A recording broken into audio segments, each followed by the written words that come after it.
Saya mau cerita sebentar tentang khol.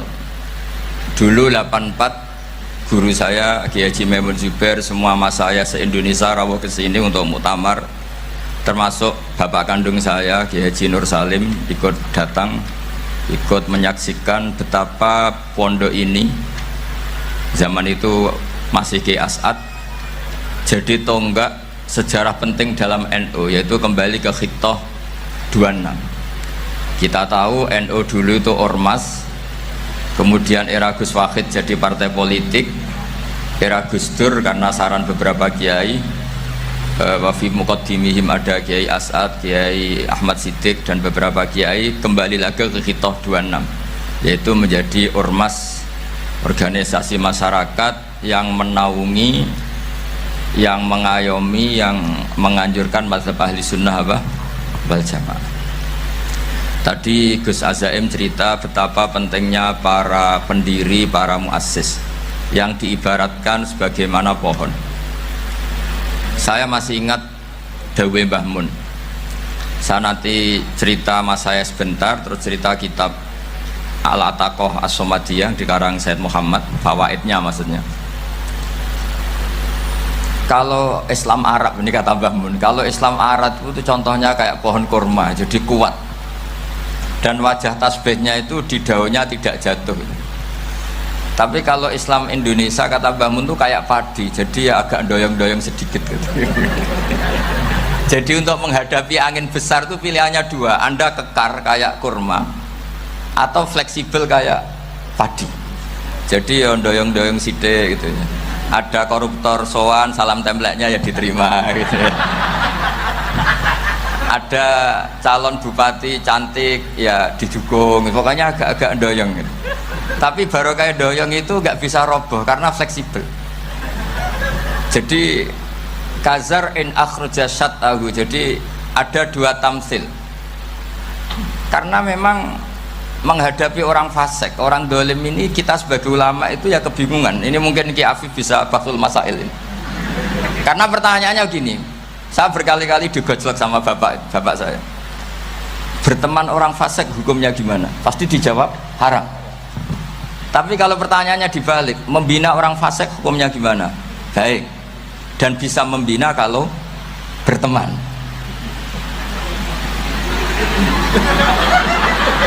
Makanya Gus Azaim pernah bikin seni deh, muktamar seni. Anggap saja madhabnya seperti itu gitu. Jadi ya agak doyong-doyong sedikit. Masa ketop berteman orang yang macam-macam, tapi itu fleksibel.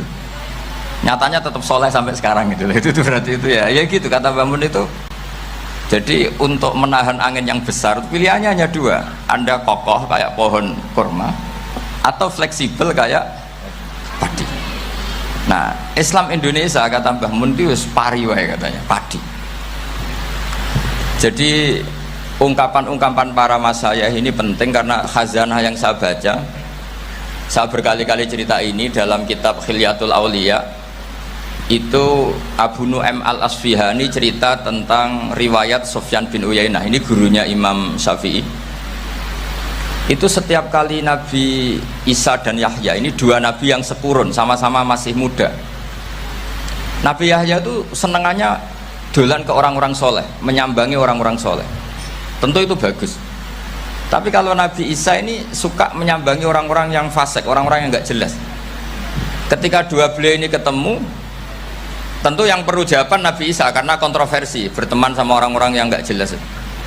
Kata beliau, innama ana tabibun udawil mardo. Seorang kiai, seorang nabi, orang yang baik itu ibarat dokter. Di mana-mana dokter tuh ngobati orang yang apa? Sakit. Kalau Anda dokter dan peneliti satu penyakit, pasti cari daerah yang banyak pandeminya.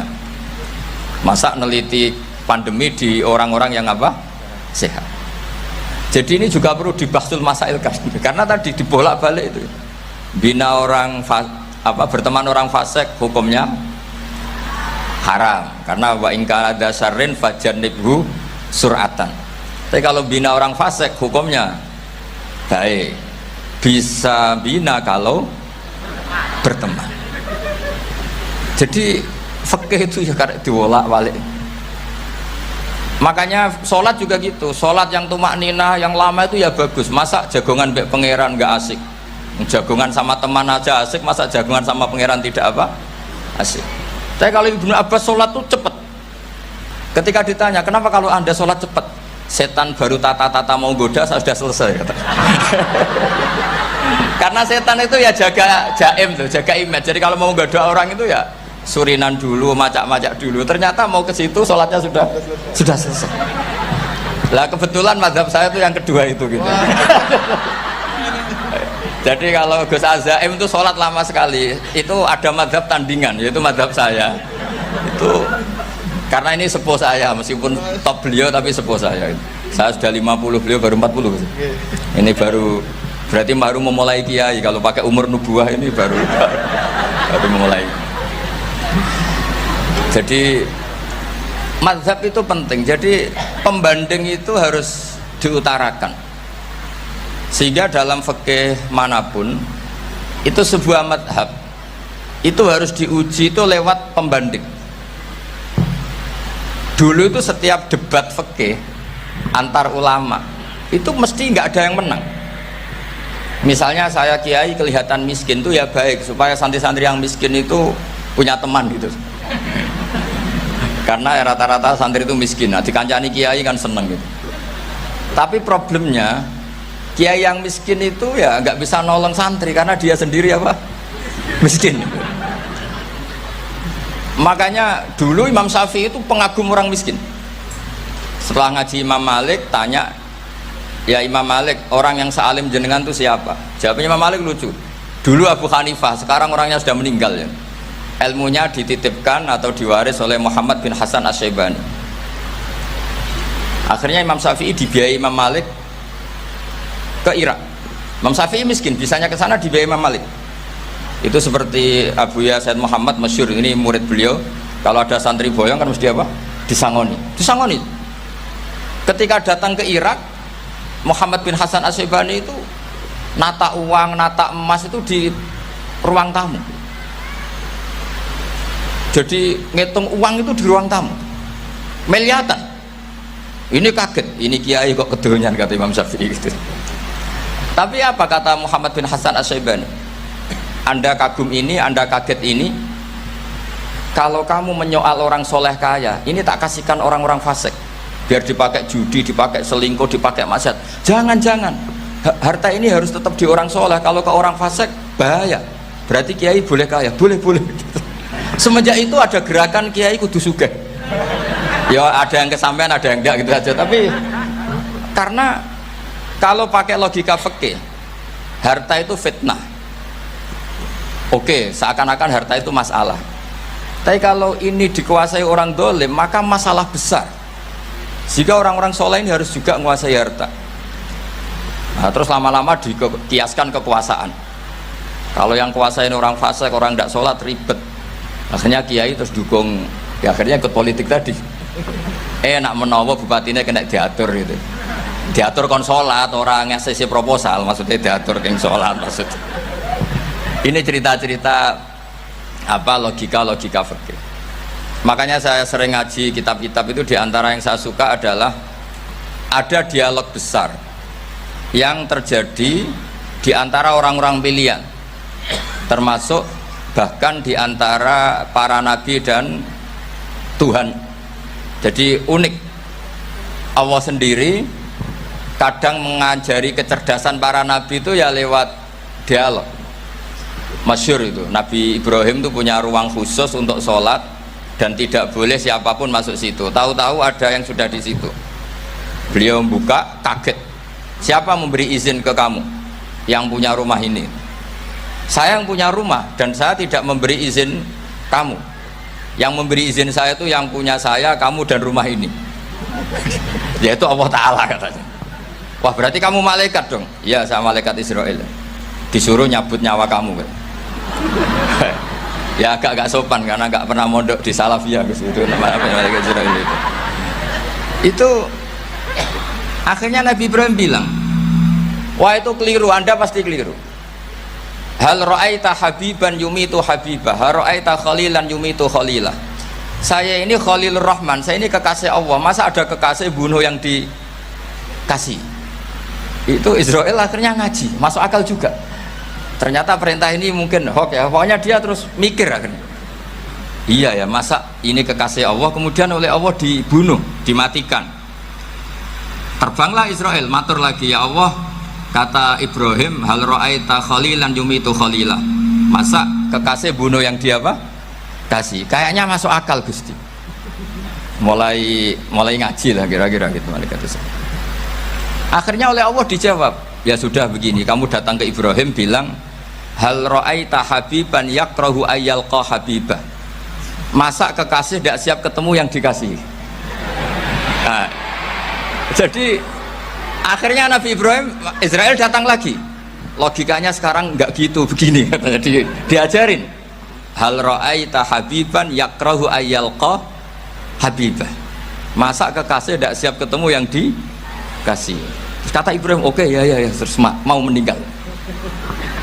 Jadi kalau jenengan cinta betul sama Allah ya harus, ya tidak usah, jangan sekarang, tapi kalau mati di rumah aja, kalau di pondok ngerepotnya kiainya nanti itu.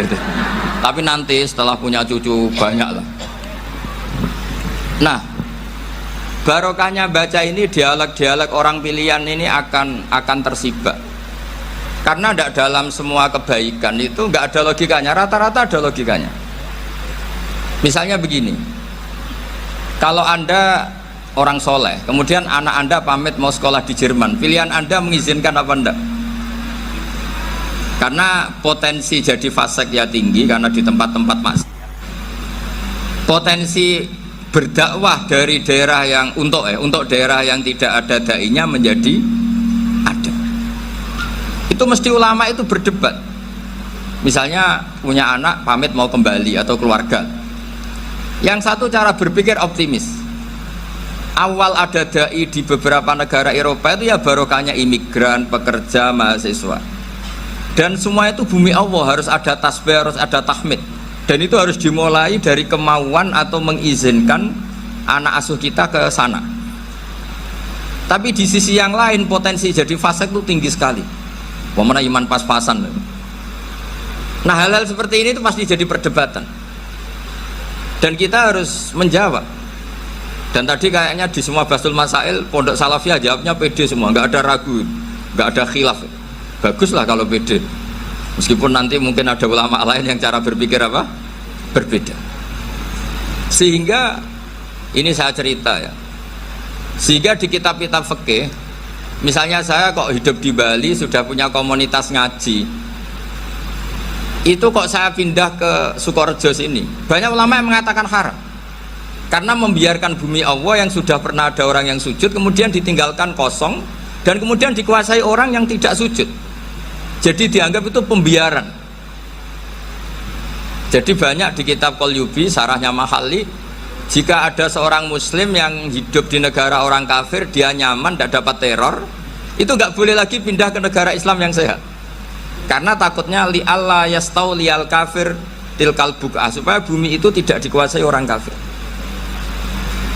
Jadi ini hal-hal yang para fuqaha itu harus berdebat.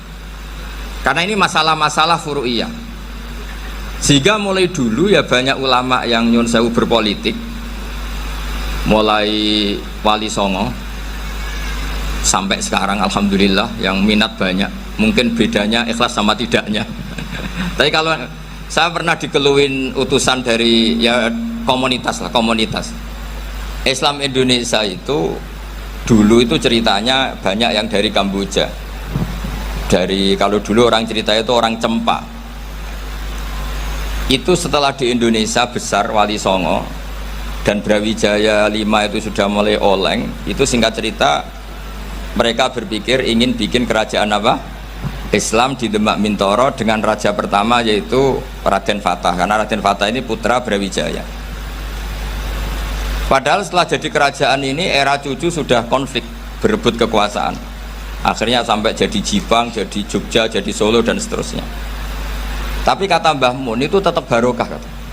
Karena orang Islam terus terbiasa mimpin. Sekeliru-keliru sidik, pokoknya orang Islam biasa mimpin. Sehingga zaman Mbah Hashim ya sudah mimpin Masumi, zaman Ki As'ad pengaruhnya besar, sampai sekarang Kiai pengaruhnya besar. Nah barokahnya Kiai pengaruh besar ini sampai moral jadi ukuran. Misalnya sekarang ada calon bupati kok nggak sholat itu pasti kalah. Jadi sholat itu jadi tolok ukur untuk calon apa? Bupati. Meskipun mungkin punya efek pura-pura sholat, tapi nggak apa-apa lah. Sementing moral ini jadi ukuran. Sementara yang di Thailand, di Patani itu karena dulu pelajarannya tasawuf itu orang nggak ambisi mimpin dunia, tahu-tahu dipimpin dan akhirnya nyuwun sewu ya saake Islam yang dulu terlalu tasawuf karena nggak punya pengalaman memimpin, akhirnya lazimnya konsekuensinya hanya dipimpin. Tapi Islam Indonesia beda karena kulino mimpin itu akhirnya dari orang Islam biasa menjadi Islam yang sholat sampai Islam yang bisa ngaji itu bisa mimpin negara. Tentu yang paling populer dimulai Gus Dur. Jadi ini sesuatu yang barokahnya istihad para kiai, sementing Islam kulino mimpin. Sehingga di Indonesia itu barokahnya itu, kebaikan itu jadi tolok ukur. Ada orang kok terkenal koruptor atau terkenal nyuwun sewu selingkuh atau terkenal apa itu pasti tidak jadi. Karena moral itu menjadi tolok ukur. Dan itu adalah politik para kiai. Jadi ini saya cerita, dan itu negara juga akhirnya untung karena seleksi agama sama negara itu sama-sama kiai ya bilang negara harus dipimpin orang soleh, negara juga bilang seperti itu. Nah, ketokohan-ketokohan para beliau-beliau ini yang mau lah bekerja sama dengan umarok. Kita tahu dulu Pak Harto ya rawuh ke sini ketika Muktamar 84, rawuh ke Ki As'ad, ketika mau kembali ke Khittah juga dirembuk oleh ulama dan umarok. Dan akhirnya ini menjadi negara yang alhamdulillah semoga selalu menuju baldatun thayyibatu wa rabbun apa ghafur. Nah, kemudian di sini saya tabarruk dengan Said Muhammad, gurunya Kiai Haji Azaim. Saya mau cerita tentang amaliyah tadi. Saya sebetulnya nggak niat bacakan bab itu, gara-gara ada khataman jumlahnya banyak saya jadi pusing. Ini panitianya tanya, khatam betul apa enggak? Iya Gus, khatam betul. Tapi kayaknya saya tidak yakin itu. Karena saya ini kan dari pondok tahfidz itu. Biasanya anak khataman itu ya rodok bodoni itu. Wes diwaca buanter sing nyemak ya mau ndelok pojoke tok. Mergo kebanteran. Nah, akhirnya lafat-lafat yang di tengah itu enggak di apa? Baca. Tapi ya semoga dimaafkan Allah lah. Yang jelas itu enggak. Tapi saya mau cerita ya. Jadi cara berpikir Said Muhammad ini nanti juga saya teruskan di Ma'had Ali. Ini saya baca ya. Di antara yang diyakini madhab Malikiyah, ini saya baca saja teksnya. Jadi ada riwayat namanya, kalau Said Muhammad bahasakan itu Ataqoh Somadiyah. Kalau di Indonesia kadang orang bilang Al-Ataqoh Al-Kubro, yaitu dengan membaca surat Ikhlas. Di sini jumlahnya hanya 100 kali, kila 1000 kali. Tadi berapa semua? 700 juta ini sudah susuk banyak ini. Di sini hanya 40, riwayat lagi 100, 1000. Terus sampai tadi berapa? 800 juta. Wah, ini sudah susuk ini. Itu anak cucu sampean pasti masuk surga itu kalau bisa. Ini saya baca, ini kitabnya Said Muhammad ini. Suratul Ikhlasi wal Itqu minan nar. Akhrajat Tabrani fil Kabir an Fairuz ad-Dailami wa wa Ibnu Ukhtin Najasi. Waqad khadaman Nabiyya sallallahu alaihi wasallam. Orang ini jadi khadimnya Nabi. Qala Rasulullah sallallahu alaihi wasallam, "Man qara'a qul huwallahu ahad mi'ata marratin fi shalat ghairiha katabahu lahu bara'atan minan nar." Ini hanya berapa ini? Mi'ata marrah. Berarti kalau satu orang itu cukup 100. Tadi sudah untuk 7 turunan tadi untuk orang berapa? 800 juta. Ya, untuk 7 turunan cukup. Cukup. Untuk 7 turunan. Ya, sudah susuk ini, sudah susuk ini. Aduh, ribet ini. Nah, ini tak cari pembenarannya, ini supaya keren. Ini di halaman 188 Abwabul Farad. Warwa Ibrahim bin Muhammad Al-Khiyari fi fawaitihi an Khudzaifa marfu'an. Man qara'a qul huwallahu ahad alfa marratin faqad ishtara nafsahu minallah. Berarti 100, ada riwayat lagi 1000. Nanti tak carikan lagi yang berapa? 1 miliar mungkin. Jangan banyak-banyak. Nah ini saya baca ya. Wa hadzal adatu huwa al ma'rufu bi ataqatis somadiyah. Wa qad nassa jama'atun mutaakhiril malikiyah ala istihbabi ataqatis somadiyah. Wa haddu ala qiraatiha wa istimaliha. Minhum Asy-Syaikh Abdus Salam Al Asmar sak teruse ini. Jadi kullu haula'i istahabbu ataqatas somadiyah ma'atirafi ba'dihim kal misnawi bi syiddati fi hadisiha. I'timadan ala anna hadza minal fadha'il allati yutasahalu fiha. Faman sa'a yasta'milaha roja'a khusula ma fiha fala ba'sa bidzalik ala syarti alla ya'taqida thubuta dzalika anin nabi sallallahu alaihi wasallam hatta la yaqa fil kitsbi alaihi. Jadi intinya itu silahkan Anda bikin jumlah sesuai versi Anda, yang penting Anda jangan kampanye kalau itu perintah Kanjeng Nabi Muhammad sallallahu alaihi wasallam. Karena kalau kamu atasnamakan Nabi kemudian jumlahnya sampai 800 berapa? 800 juta, berarti Nabi mengajarkan masyakoh pada umatnya. Jadi cukup yang riwayat itu di sini hanya 100 sama 1000. Jadi kalau jumlah tadi untuk 7 apa? Turunan. Jadi kamu harus ditutup dengan doa, ya Allah, semua itu bukan untuk saya tapi untuk 7 turunan. Tolong catat ya Allah. Karena itu. Jadi artinya gini loh ya, orang Indonesia yang sering mempraktekkan ataqosomadiyah itu bukan tanpa dalil. Ternyata dalam madzhab Maliki, saya masih ingat ketika mbah saya kandung, bapaknya bapak, asmane Mbah Nur Syam, itu wasiatnya minta dibacakan 4.000. Yang baca pas itu ya bapak sama anak-anaknya. Dan kemudian alhamdulillah zaman akhir itu mulai agak ngawur. Kalau ada acara itu wong liya kon maca anake mlebu metu gak melok maca. Itu keliru, saya jamin itu keliru. Saya sering kalau mimpin di rumah, kalau yasinan di tonggo-tonggo kok anaknya gak moco, saya keluar. Bapakmu wong liya kok moco, kata saya gitu. Jadi itu menurut saya itu yang jelas. Saya sampai ngisi begini, yang ada riwayatnya itu idza mata ibnu adam min qata amaluhu ila min salasin shadaqatin jariyah au ilmin yuntafa'u bi awaladin sholihin yatullah. Itu tidak ada di hadis au kiyayin sholihin yatullah, kata saya. Yang ada itu awaladin apa? Sholihin. Jadi anaknya harus ikut, kalau tidak usah, kata saya. Akhirnya anaknya udah wedi, nggih Gus nggih. Akhirnya tak kei jagung paling akeh, kula mendet sithik. Wong aku ora anake kok. Kadang-kadang enggak, orang lain baca buahnya, anaknya mau mlebu metu mau enggak no tamu mbek rokokan. Itu harus ditobatkan itu. Keliru itu. Karena nasnya bukan auqiyayin sholihin tapi awaladin sholihin. Ini bukan provokator, ini memang ya seperti itu. Nah terus tentang tadi la ilaha illallah yang didawuhkan Gus Azaim, la ilaha illallah itu penting sekali. Cuma saya mohon itu dielmoni lah. Jadi dulu kalimat ini menjadi spesial karena dielmoni, karena dimulai dari fa'lam annahu la ilaha illallah. Terusannya ayat tuh wastaghfir li dzambika walil mu'minina wal mu'minat.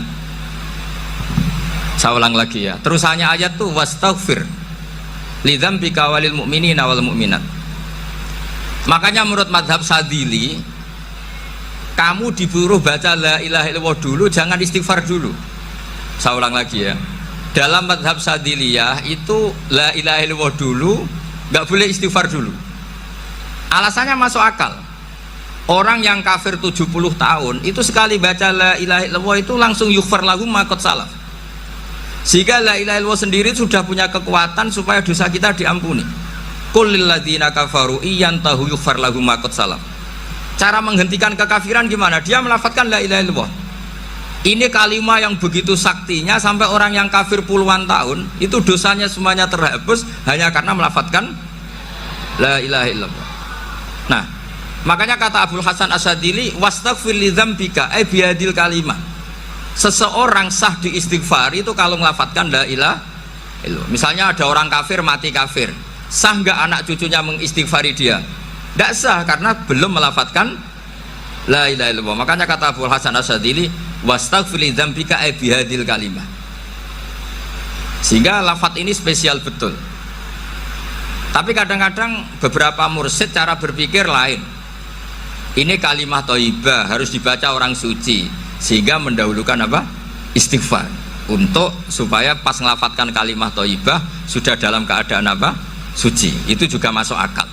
Tapi secara meyakinkan saya sendiri lebih mengikuti manhajnya Abil Hasan Asyadzili karena alasannya tadi, yang kafir puluhan tahun saja langsung luntur dosanya karena melafatkan la ilaha illallah. Artinya la ilaha illallah sendiri sudah bagian dari istighfar. Nah, ya tadi buktinya fa'lam annahu la ilaha illallah terus wastaghfir lidzambika walil mu'minin. Jadi orang sah diistighfari itu setelah dipastikan sah tauhidnya. Jadi setelah tauhidnya sah yaitu la ilaha illallah baru sah apa? Diistighfari. Sehingga orang kafir, saya ulang lagi, orang kafir yang mati kafir anak cucunya tidak boleh apa?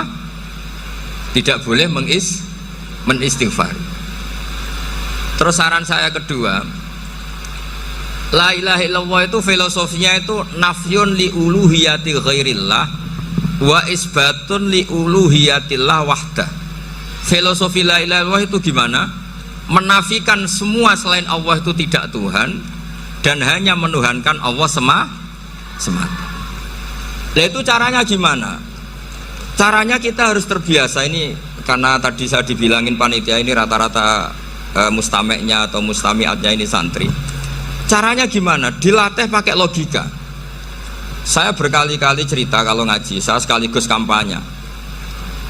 Allah itu Tuhan yang begitu fair. Untuk menjadi Tuhan, Allah mempersilahkan, ada kualifikasi Tuhan. Jadi boleh dikompetisikan, itu boleh kata Allah. Nggak apa-apa kamu ngaku Tuhan gitu, kata Allah. Tapi nak ngaku pangeran itu paling enggak ya direputasi lah, ada verifikasinya. Dimulai dari apa? Ya kalau jadi Tuhan itu setidaknya bikin langit bumi lah, aturannya gitu. Jadi kalau daftar bupati ya daftarlah ke KPU. Masa tahu-tahu jadi apa? Tuhan kemudian tidak punya prestasi bikin langit bumi. Sehingga Allah itu cara ngendikan itu ya fair. Qul ara'aitum ma tad'una min dunillah aruni madza khalaqu minal ardi am lahum syirkun fis samawati. Coba yang kamu tuhankan selain saya, prestasinya apa? Ketika saya bikin bumi itu apa ikut bikin? Terus am lahum syirkun fis samawati. Kalau bikin langit, kalau nggak bisa ya urun lah gitu. Urun semen apa urun bego, pokoknya urun lah gitu. Urun ora, gawe bumi ora, ngerti-ngerti ngaku dadi pangeran.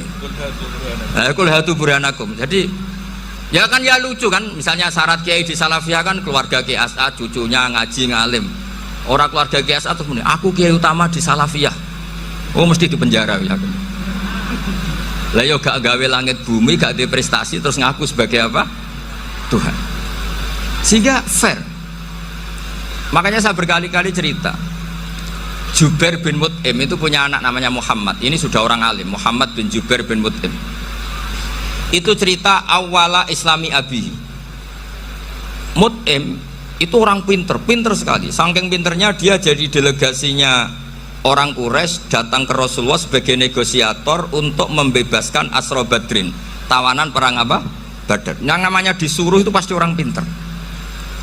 Tapi apa yang terjadi ketika nginep di masjid, karena zaman itu gak ada hotel, nanti jadi geger. Orang musyrik nginep di masjid hukumnya gimana? Bahsul masail tok. Zaman itu mau tidak mau. Kalau sekarang kan ada hotel, kiai juga punya wisma. Apa yang terjadi? Orang ini cerdas sekali. Dan delalah Nabi pas sholat maghrib itu baca wattur wa kitabim mastur sampai am khalaqus samawati wal ard. Ya kalau kamu jadi Tuhan ya setidaknya menciptakan langit bumi lah. Namanya jadi Tuhan ya ada persyaratan kan? Paling tidak punya reputasi menciptakan langit bumi. Atau kalau jadi Tuhan setidaknya reputasinya itu enggak diciptakan yang lain. Am khuliqu min ghairi syai'in. Ini jadi Tuhan kok punya bapak, punya ibu. Ini jadi Tuhan kok lahirnya di bumi, ada tanggal lahirnya, ada tahun. Masa jadi Tuhan kok dulu buminya semuanya walhasil tuh. Akhirnya Nabi ketika salam sholat maghrib dia datang, ya Rasulullah, akalku habis oleh ayat yang barusan kau baca. Sudah saya Islam saja. Argumentasi selain Allah Tuhan itu batal. Itu, nah saya mohon santri-santri Salafiyah itu baca Quran sampai seperti itu. Jadi jangan hanya khataman banyak-banyakan maksudnya. Ini bukan nyindir ini, ngamuk ini. Jadi ya khatamannya tadilah 1000 atau berapa lah, jangan banyak-banyak. Juga kasihan malaikat yang nyatet kan. Wong baru subhanallah alhamdulillah aja di tag hadisnya abad al malaikah kan ditete. Itu baru subhanallah alhamdulillah itu sudah mencapaikan malaikat. Makanya saya wiridan tuh arang-arang kasihan malaikat karena nanti jadi itu ya ada madhabnya itu. Jadi kalau Gus Azaim sholat lama tak saingi sholat cepet tuh sama-sama ada madhabnya. Yang cepet kayak saya tadi, setan pas tata-tata mau goda pas rukuk saya sudah itidal, mau goda itidal saya sudah sujud, pusing dia. Tapi jangan tiru, ini madhab yang agak-agak khusus lah, sudah cara orang Madura agak khilaf Gus. Khilaf ya, khilaf ini agak khilaf ini sudah. Tapi saya ingin lah, sampean kalau ngaji Quran itu dilatih berlogika. Jadi Allah itu fair, nggak apa-apa kalian ngaku Tuhan tuh nggak apa-apa, tapi tunjukkan prestasi kamu apa. Aruni ma dakhalaqu minal ardi am lahum syirkun fis samawati am khalaqus samawati wal ard. Diulang lagi, am khuliqu min ghairi syai'in. Setidaknya kalau jadi Tuhan itu ya nggak butuh yang lain lah. Masa jadi Tuhan kok wujudnya saja butuh orang lain, butuh bumi, eksistensinya butuh makan, butuh minum. Makanya Allah cara meniadakan uluhiyah selainnya itu Allah itu redaksinya itu mengena sekali. Yaitu tadi dengan cara-cara seperti itu. Sebagian ayat disebutkan ma asyattuhum khalqas samawati wal ardi wala khalqa anfusihim. Wong Tuhan kok nggak punya reputasi bikin langit, bikin bumi, bahkan untuk menciptakan diri saja nggak bisa. Ya sudahlah, kamu nggak usah ngaku Tuhan, nggak level kata gitu. Akhirnya terus ditemukan Tuhan yang sejati, yaitu wal awwal wal akhir wal zahiru wal batin. Nah, itu yang mut'im ini tadi termasuk orang yang sangat cerdas sekali. Padahal itu bacanya bukan pas basul masail, enggak. Nabi pas sholat maghrib. Juga bukan pas ceramah, enggak. Tapi itu didengarkan. Makanya termasuk ini spesial untuk hormat saya kepada Ki As'ad. Makanya saya ini kalau mentasjik santri-santri ini agak sensitif, tapi sudah saya tidak perlu takut fitnah. Saya termasuk kenapa saya ingin jadi ahli tafsir, tentu yang membentuk itu Mbah Maimun dan bapak saya. Bapak saya itu hafal Quran kayak hafal Fatihah, saking senengnya Quran. Mungkin bisa kamu saingi itu. Itu adalah orang kafir itu bisa paham Quran.